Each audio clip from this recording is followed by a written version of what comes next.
Hello, everyone. I'm Bramwell Tovey, Artistic Director of Calgary Opera, and I'd like to welcome you to this series of vignettes which we have prepared for your delectation and where the performers are our emerging artists, a wonderful group of young artists who are with us throughout the year, throughout the season, and who perform with us on our main stage, in our main stage performances, and in our performances at the Mandami Opera Centre, in the schools and around the community. They're part and parcel of Calgary Opera, and they are a wonderful group of people. All of us are shocked and horrified as much as everyone else is by the current predicament we're all in. We're practicing social distancing, and one person this social distancing affects is our repetiteur, our resident repetiteur and resident conductor, Kimberley-Ann Bartczak. And Kim is here with me. And the reason that social distancing affects you, Kim, is because for some of these performances, you're actually in the Mandami Opera Centre, a little further apart between singer and piano than you would normally be. But for some of them, you're actually in a completely different geographical location. Those are the ones that interest me today because when you're that far apart, you have to do something quite singular in terms of the transaction between singer and piano. How does that work? Yeah, it's quite interesting because usually when you're working on an aria, or really when you're collaborating with any other musician, you can really feed off of each other's energy. You can listen to their breathing, you can listen to their musicality, and you can really just kind of mesh everything together.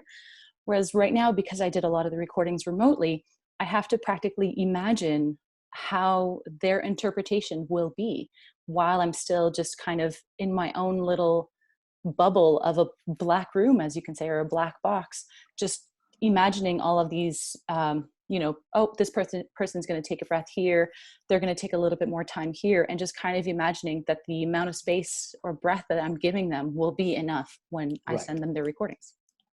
So in a sense, this is a very, very high quality karaoke performance because it has all the artistry that one would expect of a fantastic repetiteur like yourself, and all the artistry one would expect of a great young voice. And at the same time, both of you are having to anticipate in a way that you never normally have to do in a live performance, because you can watch the artist, you can watch them prepare a breath, you can hear how they spin the note live.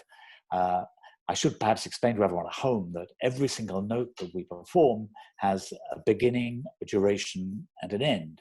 How we begin it, how we carry the duration, and how we release the note at the end are at essence of all musical performance, instrumental and vocal. And of course, with singers, by and large, it's done through words. But of course, you don't hear the consonant going down a split second before the vowel.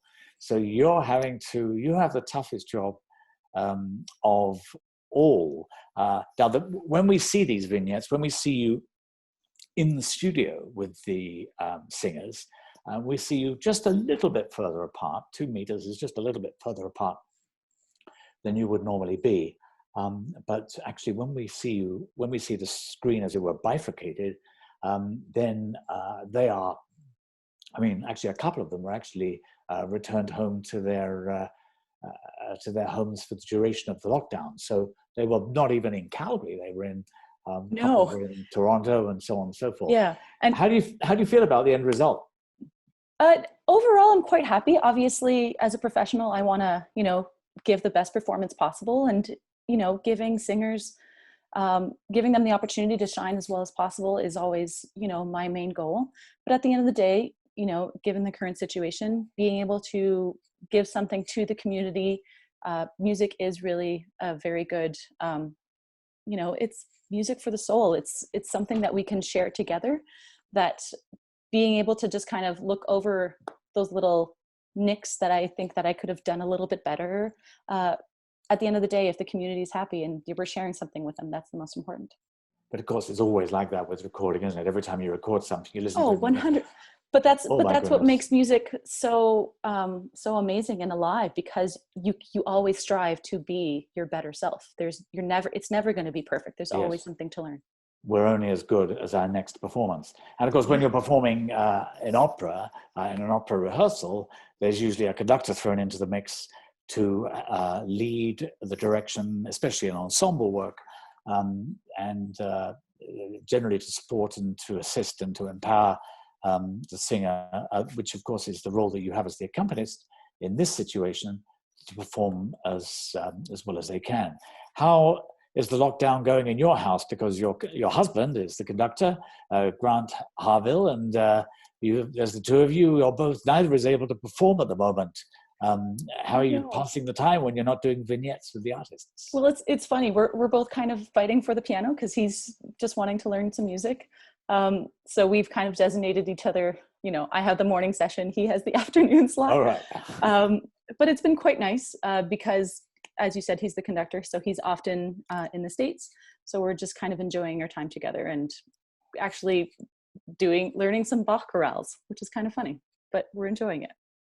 Oh, that's wonderful. I was telling someone this morning, we were talking about Bach chorales in a different conversation, that Eric Blom, who used to be a wonderful Bach scholar, when he died, he summoned his lawyer to give his last will and testament, and said that he wanted to have a Bach chorale played as his coffin was taken out to church for the last time. But the lawyer wasn't a musician and didn't really understand, and wrote it down phonetically and thought, Bach chorale, and he asked around and discovered Baccaral, which is, of course, the famous scene in the Tales of Hoffmann by Offenbach, and very musically completely different to a Bach chorale. So, but you're already beyond that. You're beyond Bach chorales and Baccarals.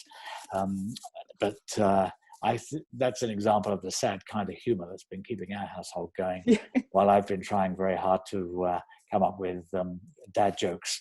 But this is not a place for dad jokes. This is a place for beautiful vignettes. So here we go, ladies and gentlemen.